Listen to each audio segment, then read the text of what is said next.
আসসালামু আলাইকুম প্রিয় দর্শক, আমি হাসিব মারজান আপনাদের সবাইকে আমন্ত্রণ জানাচ্ছি চ্যানেল আই সংবাদে।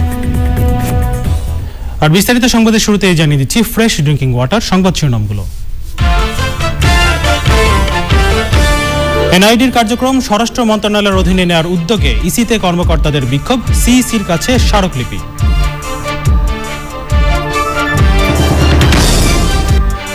দফায় দফায় ভূমিকম্পে সিলেট শহরে হেলে পড়েছে দুটি বহুতল ভবন, দুদিন ধরে বারবার কম্পনে জনমনে আতঙ্ক।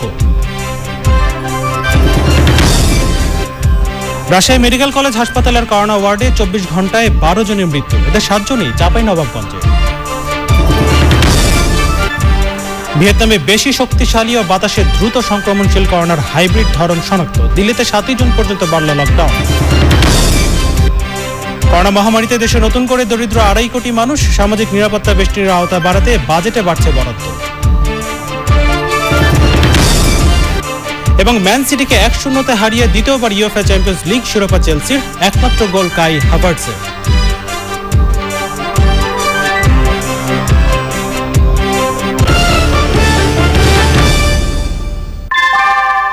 আনোয়ার শীট দামে কম থেকে অনেক বেশি। আনোয়ার শীট। সংবাদ শিরোনামগুলো জানাচ্ছিলাম। এখনকার সংবাদ আয়োজন একই সঙ্গে চ্যানেল আই অনলাইনে লাইভ টিভি এবং চ্যানেল আই অনলাইনে ভেরিফাইড ফেসবুক পেজে সরাসরি প্রচারিত হচ্ছে। চলে যাচ্ছি বিস্তারিত সংবাদে। জাতীয় পরিচয়পত্র এনআইডির কার্যক্রম নির্বাচন কমিশন থেকে সরিয়ে স্বরাষ্ট্র মন্ত্রণালয়ের অধীনে নিয়ে যাওয়ার উদ্যোগের প্রতিবাদ জানিয়েছেন ইসির কর্মকর্তারা। দুপুরে প্রধান নির্বাচন কমিশনার কে এম নুরুল হুদার কাছে স্মারকলিপি দিয়ে বাংলাদেশ ইলেকশন কমিশন অফিসার্স অ্যাসোসিয়েশনের কর্মকর্তারা তাদের বক্তব্য তুলে ধরেন।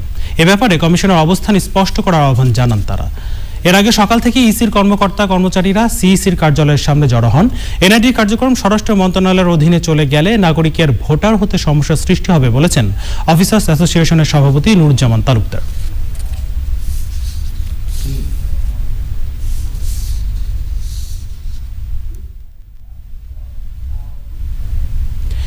রাজশাহী অঞ্চলে ভারতীয় ভ্যারিয়েন্টে আক্রান্ত করোনা রোগীর সংখ্যা বাড়ছে, সেই সাথে বাড়ছে মৃত্যুর হার। রাজশাহী মেডিকেল কলেজ হাসপাতালে গত 24 ঘন্টায় করোনা ওয়ার্ডে আরও 12 জনের মৃত্যু হয়েছে। দেশে করোনা শনাক্তের পর রাজশাহী মেডিকেল কলেজ হাসপাতালে এটি সর্বোচ্চ মৃত্যুর রেকর্ড। রাজশাহী মেডিকেল কলেজ হাসপাতালের উপপরিচালক ডক্টর সাইফুল ফেরদৌস জানান, রোববার সকাল থেকে আগের 24 ঘন্টায় মৃত 12 জনের মধ্যে 8 জন করোনা পজিটিভ ছিলেন। সন্দেহভাজন অপর 4 জনের নমুনা সংগ্রহ করা হয়েছে, পরীক্ষার পর জানা যাবে।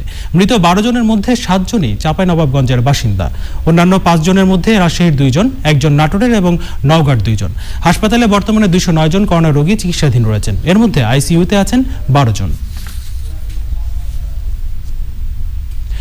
ভিয়েতনামে পাওয়া করোনা ভাইরাসের নতুন হাইব্রিড ধরনটি অন্যান্য ধরনের চেয়ে বেশি শক্তিশালী এবং দ্রুত বাতাসের মাধ্যমে ছড়ায় বলে জানিয়েছেন গবেষকরা।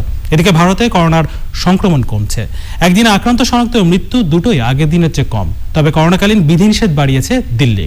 ব্রাজিলের সরকারের অপর্যাপ্ত করোনা ব্যবস্থাপনার বিরুদ্ধে ব্যাপক বিক্ষোভ হয়েছে। রিপোর্ট আরও জানাচ্ছেন নাফিস ইফতেখার। রোববারের পরিসংখ্যানে ভারতে করোনা ভাইরাসে একদিনে 1,65,000-এর বেশি আক্রান্ত শনাক্ত ও 3,400-র বেশি মৃত্যু হয়েছে।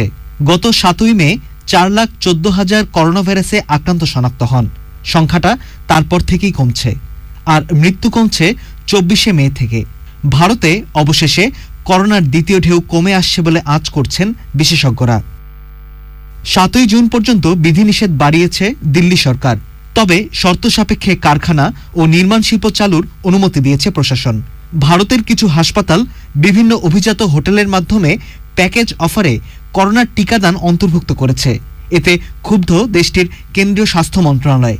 এক বিবৃতিতে স্বাস্থ্য মন্ত্রণালয় বলেছে, শুধুমাত্র সরকার নির্ধারিত টিকাদান কেন্দ্রেই টিকা দেয়া যাবে।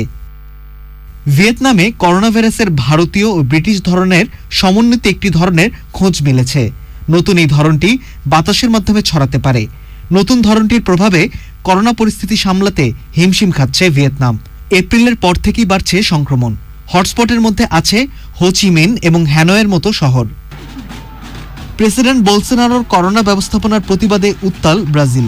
রিও ডি জেনেরিওতে 10,000-এর বেশি বিক্ষোভকারী মাস্ক পরে মিছিল করে প্রেসিডেন্টের অপসারণ দাবি করেন। আন্দোলনকারীদের দাবি, ব্রাজিলের প্রেসিডেন্ট তৎপর হলে টিকাদান শুরু হতে দেরি হতো না, বাঁচানো যেত লাখো প্রাণ। নাফিস ইফতেখার, চ্যানেল আই। তথ্য ও সম্প্রচার মন্ত্রী ডক্টর হাসান মাহমুদ বলেছেন, জিয়াউর রহমান বঙ্গবন্ধু হত্যার সাথে জড়িত। বঙ্গবন্ধুর খুনিদের তিনি প্রতিষ্ঠা করেছিলেন। জিয়াউর রহমানের 40তম মৃত্যুবার্ষিকীতে বিএনপি মহাসচিব মির্জা ফখরুলের বক্তব্যের সমালোচনা করে তিনি আরো বলেন, বঙ্গবন্ধু হত্যার সবচেয়ে বড় সুবিধাভোগী জিয়া এবং তার পরিবার। বিষদগারের রাজনীতি পরিহারের আহ্বান জানিয়েছেন তথ্যমন্ত্রী।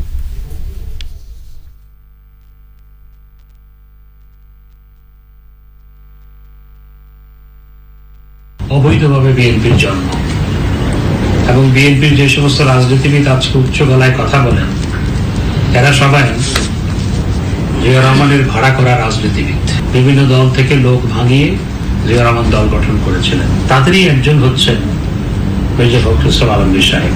সকালবেলা একবার সরকারের বিরুদ্ধে বিষোদ্গার করেন, বিকেলবেলা একবার সরকারের বিরুদ্ধে বিষোদ্গার করেন, আর বলেন কথা বলার কোনো অধিকার নাই।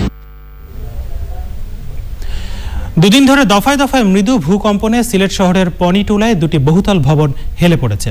পরপর এমন ভূমিকম্পে আতঙ্কে নগরবাসী। বিশেষজ্ঞরা বলছেন, এতে শক্তিশালী ভূমিকম্পের আগাম পূর্বাভাস। আতঙ্কিত না হয়ে সতর্ক থাকার পরামর্শ বিশেষজ্ঞদের। রিপোর্ট আফরোজা হাসির।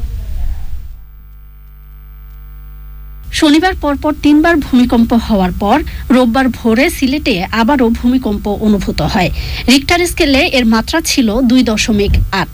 সিলেট আবহাওয়া অফিস জানিয়েছে, ভূমিকম্পটির উৎপত্তিস্থল ঢাকা থেকে 205 কিলোমিটার উত্তর পূর্বে সিলেটের সীমান্তবর্তী ডাউকি এলাকা।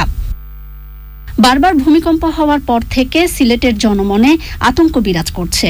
বড় ধরনের বিপর্যয়ের আশঙ্কায় সিলেটবাসী। ঘন ঘন ভূমিকম্প শক্তিশালী ভূমিকম্পকে কিছুটা দুর্বল করে দেয়। আতঙ্কিত না হয়ে সতর্ক থাকার পরামর্শ বিশেষজ্ঞদের।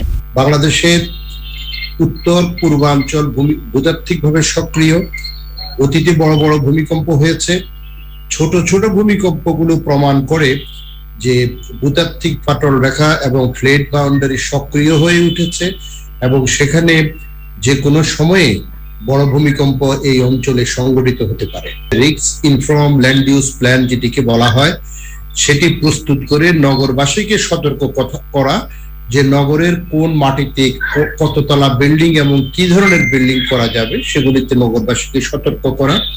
ফায়ার সার্ভিস, সিভিল ডিফেন্স সহ অন্যান্য সংস্থাসমূহ যাদেরকে আমরা ফার্স্ট রেসপন্ডিং অর্গানাইজেশন হিসেবে বলি, তারাও আরো বেশি পরিমাণে ইকুইপড হওয়া, আরো বেশি পরিমাণে ট্রেনিং নেওয়া। এই জন্য ফায়ার সার্ভিস, সিভিল ডিফেন্সের সদর দপ্তর থেকে সিলেটের প্রতি বিশেষ নজর রাখার জন্য আমাদের অনুরোধ থাকলো। সিলেট অঞ্চল ভূমিকম্প প্রবণ হওয়ায় নিরাপত্তার কথা মাথায় রেখে বিল্ডিং তৈরির পরামর্শ বিশেষজ্ঞদের। আফরোজা হাসি, চ্যানেল আই, ঢাকা। এবারে প্রাক বাজেট 2021-22 প্রসঙ্গ।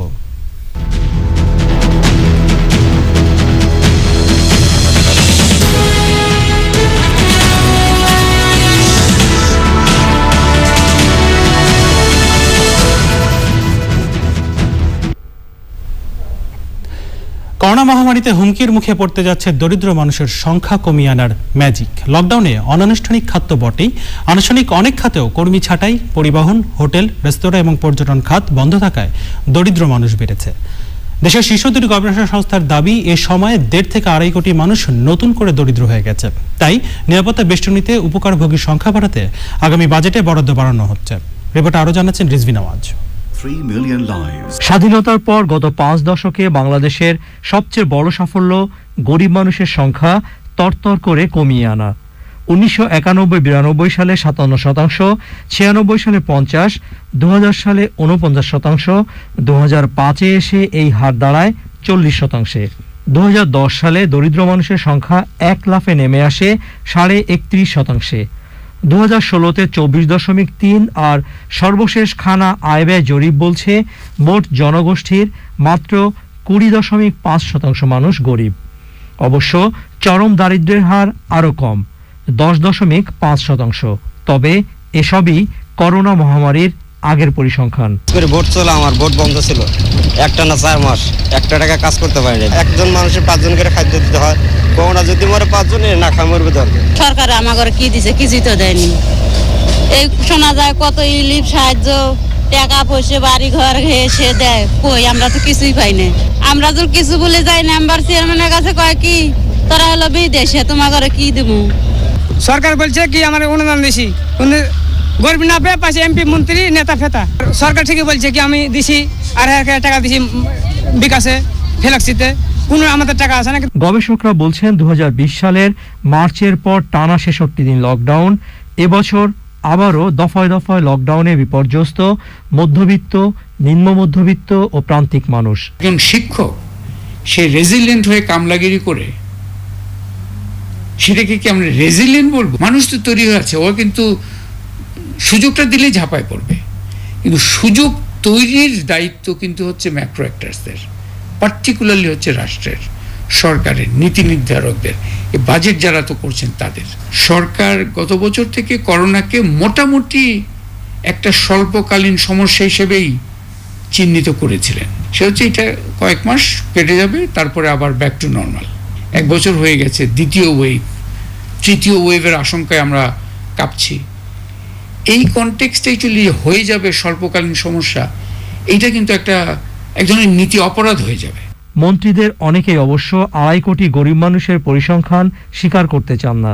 তবে দুর্যোগ ব্যবস্থাপনা ও ত্রাণ প্রতিমন্ত্রী মেনে নিয়েছেন মধ্যবিত্তদের অসহায় অবস্থার কথা। যে অনেকেই খাদ্য সাহায্য চাইতে লজ্জা বোধ করেন, অনেক মধ্যবিত্তরাও দরিদ্র সীমায় নিচে চলে আসছেন, তাদেরও খাদ্য সংকট দেখা দিয়েছে।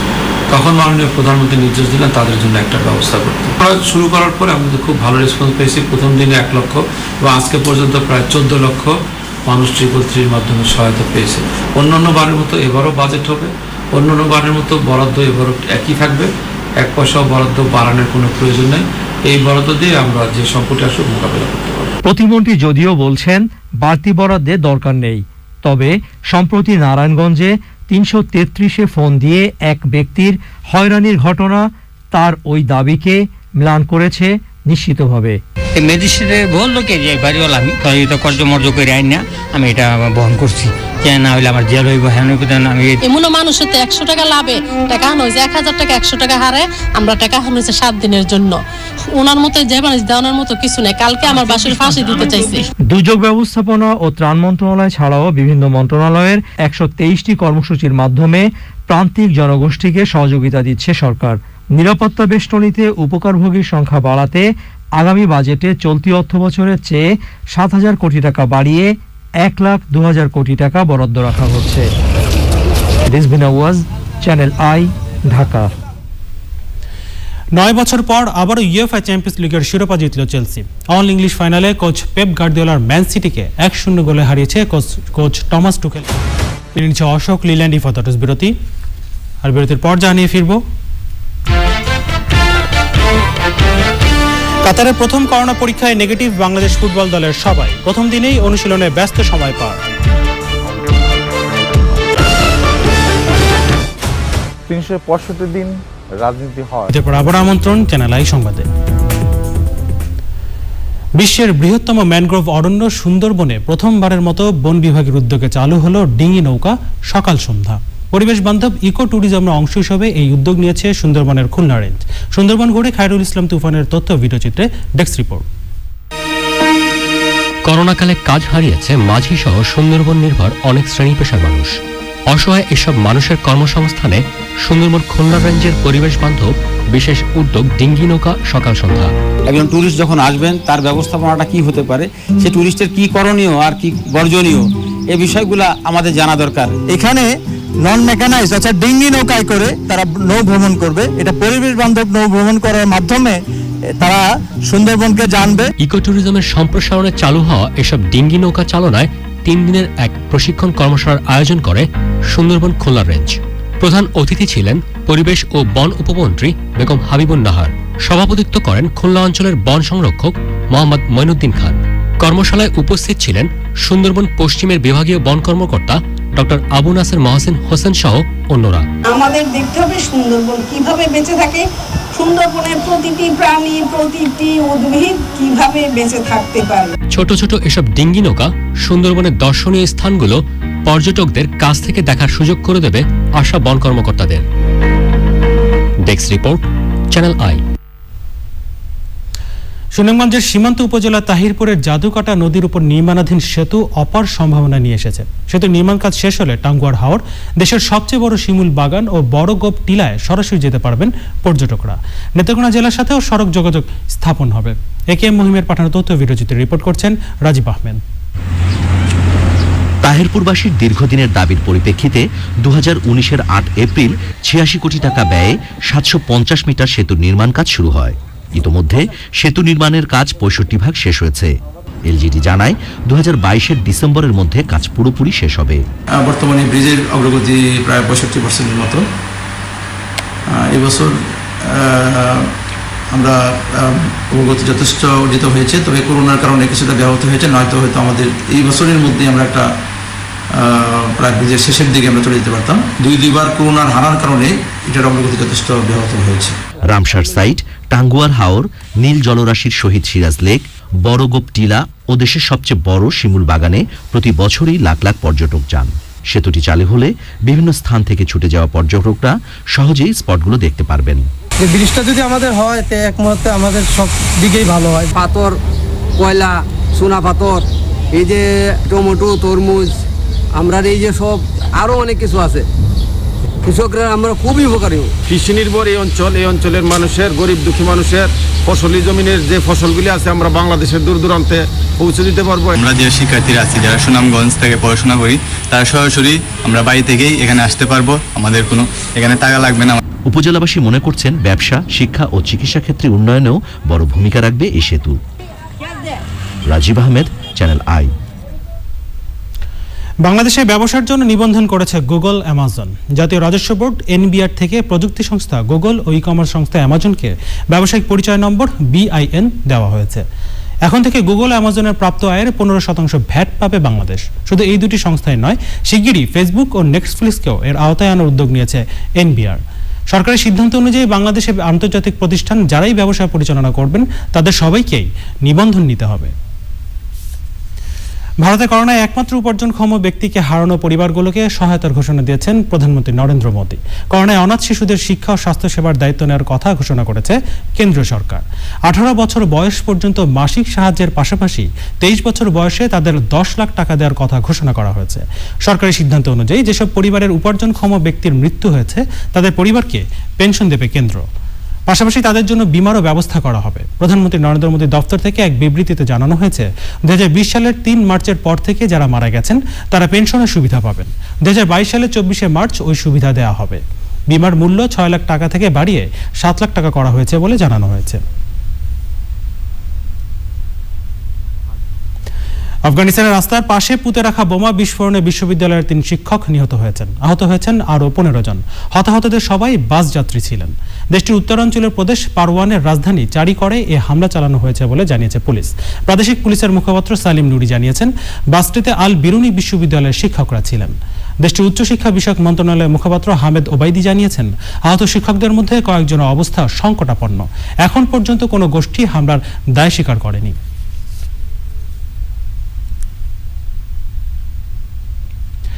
বেলারুশের গ্রেপ্তার সাংবাদিকের মুক্তির দাবিতে বিভিন্ন দেশে বিক্ষোভ হয়েছে। বেলারুশের বিক্ষোভকারীদের প্রতি সংহতি জানিয়ে পোল্যান্ড ও লিথুয়ানিয়ায় বিক্ষোভ সমাবেশ করেছেন হাজারো মানুষ। এছাড়াও বিক্ষোভ হয়েছে যুক্তরাষ্ট্র, অস্ট্রেলিয়া, ইউক্রেন এবং বেলারুশের ঘনিষ্ঠ সহযোগী দেশ রাশিয়ায়। বেলারুশ সরকারের তীব্র নিন্দা জানায় বিক্ষোভকারীরা। সম্প্রতি গ্রিস থেকে লিথুয়ানিয়াগামী রায়ান এয়ারের একটি বিমানের গতিপথ পরিবর্তনে বাধ্য করে তা বেলারুশে অবতরণ করিয়ে দেশটির সাংবাদিক এবং আন্দোলনকর্মী রোমান প্রতাসেভিচ ও তার বান্ধবীকে গ্রেপ্তার করে দেশটি। এর প্রতিবাদে দেশ জুড়ে শুরু হয় বিক্ষোভ। বিক্ষোভকারীরা গ্রেপ্তার সাংবাদিকের মুক্তির দাবি জানান।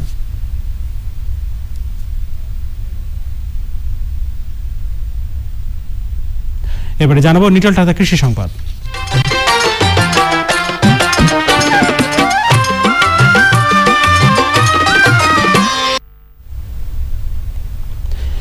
বগুড়ার কাহালু উপজেলায় হাইব্রিড জাতের থাই কিং তরমুজ চাষ করে ভাগ্য বদলেছেন অনেক কৃষক। বছর জুড়ে হাইব্রিড তরমুজ আবাদের আগ্রহ তাদের। কৃষক বলছেন, ধানের চেয়ে তরমুজ চাষে খরচ কম, লাভ বেশি। বগুড়া থেকে রৌফ জালেরা পাঠানো তথ্য বিরোধী আরো জানাচ্ছেন সুজিতা মাহমুদ। উচ্চ ফলনশীল জাতের থাইকিং তরমুজের আকার ছোট ও কালো রঙের হলেও এর ভেতরটা কড়া লাল। রসালো, সুমিষ্ট ও সুস্বাদু ফল হওয়ায় বাজারে এর চাহিদাও প্রচুর। কৃষক জানান, 1 বিঘা জমিতে তরমুজ আবাদে খরচ 40,000 টাকা। 1 বিঘা জমির মাচায় প্রায় 2200 তরমুজের ফলন আসে। প্রতি বিঘা থেকে কৃষকের আয় হয় 1.5 লাখ টাকার মতো। দেখতে ছোট হলেও কালো রঙের এসব তরমুজের ওজন 2 থেকে 4.5 কেজি পর্যন্ত। ধানের চেয়ে অনেক ভালো তরমুজ আবাদ করে, কারণ আমাদের খরচা খুবই কম, লাভ অনেক বেশি। 1 বিঘা জমিতে ধান যদি হয় 20-25 মন, তার দাম হবে 20-25 হাজার, আর খরচা হবে 15-16 হাজার। 5-6 হাজার টাকা লাভ ধানত, আর তরমুজত অতিরিক্ত লাভ। চলতি বছর ফেব্রুয়ারির শেষ সপ্তাহে জমিতে পরীক্ষামূলক থাইকিং তরমুজের বীজ বপন করা হয়। বীজ থেকে চারা। বীজ বপনের 80-90 দিন পেরোতেই মাচার নিচে ঝুলতে থাকে আকর্ষণীয় তরমুজ। প্রচুর ফলন হয় তরমুজের, আমরা লাভবান হয়েছি তরমুজ লাগে আর কি। আমরা ভবিষ্যতে মাঠে আরো আমরা চেষ্টা করব তরমুজ লাগানোর জন্য। এই অঞ্চলের কিছু শৌখিন চাষি বিভিন্ন সময় দেশের বাইরে থেকে তরমুজের চারা নিয়ে এসেছে। প্রতি কেজি মাঠ লেভেলে 50 টাকা কেজি এবং বাজারে খুচরা বাজারে 100 টাকা কেজি। তাতে দেখা গেছে যে 1 বিঘা জমিতে প্রায় 4 লক্ষ টাকার তরমুজ তার বিক্রি হয় এবং ধানের চেয়ে অনেক লাভজনক। এবং এটা অনেক উদ্যোগী কৃষক উদ্যোগ নিচ্ছে, বিশেষ করে আমাদের শেখেরগোলা, লাহরিপাড়া এবং কাহালুর, পাল্লাপাড়াতে এই চাষগুলো হচ্ছে আর কি। আগামীতে আশা করতেছি দেখা থেকে আরো আবাদ বৃদ্ধি পাবে। তরমুজের ক্ষেতগুলো রাস্তার ধারে হওয়ায় পিরাপাট গ্রামের পুরো এলাকায় ছড়িয়ে পড়েছে এর আবাদ। Sudipta Mahmud, channel I. এখন দেখবেন প্রকৃতি সংবাদ।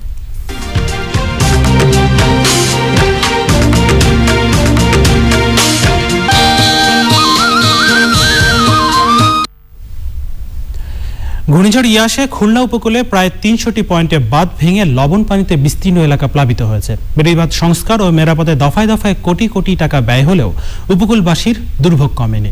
ভেঙে যাওয়া বেড়িবাঁধ মেরামতে কাজ করছেন স্থানীয়রা। টেকসই বাঁধ নির্মাণের দাবি জানাচ্ছেন তারা। ড্যানিয়েল সুজিত বসের রিপোর্ট। খুলনায় প্রায় 2200 কিলোমিটার বেড়িবাঁধ রয়েছে। 60-এর দশকে নির্মিত এই বাঁধ সিডর, আইলা, বুলবুল, ফণী, আমপান ও সর্বশেষ ঘূর্ণিঝড় ইয়াসে ব্যাপকভাবে ক্ষতিগ্রস্ত হয়েছে। এর 41টি পোল্ডারের মধ্যে 23টির দ্রুত সংস্কার প্রয়োজন। খুলনার দাকব, কয়রা, পাইকগাছা ও বটিয়াঘাটা উপজেলায় ইয়াসে প্লাবিত হয়েছে অন্তত 40টি গ্রাম।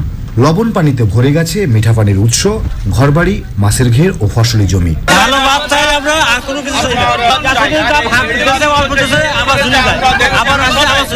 এখন আমরা স্বেচ্ছাশ্রমে কাজ করেছি, এখন আমাদের টেকসই একটা বাঁধের দরকার।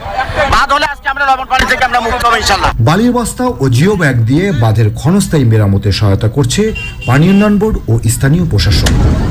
8টার মধ্যে আমাদের 3টা প্রজেক্ট আমরা হাতে নিয়েছি পুনর্বাসন, সেগুলো অনুমোদনের অপেক্ষায় আছে। আশা করি আমরা আগামী শুষ্ক মৌসুমে এই প্রজেক্টগুলো কাজ শুরু করতে পারি। ইতিমধ্যে ক্ষতিগ্রস্ত বেড়িবাঁধগুলি আমাদের উপজেলা নির্বাহী কর্মকর্তা দুর্যোগ ত্রাণ মন্ত্রণালয়ের 40 দিনের কর্মসূচির প্রকল্পের আওতায়, পাশাপাশি পানি উন্নয়ন বোর্ডের সহায়তায় সেগুলি ইতিমধ্যে রক্ষণাবেক্ষণের কাজ শুরু হয়েছে। ঘূর্ণিঝড় আমপান পরবর্তীতে জেলায় প্রায় 13.5 কোটি টাকার বেড়িবাঁধ সংস্কার করা হয়েছে। Daniel Sujit Bose, channel I, Khulna. এবারে জানাবো ই ভ্যালি খেলার খবর।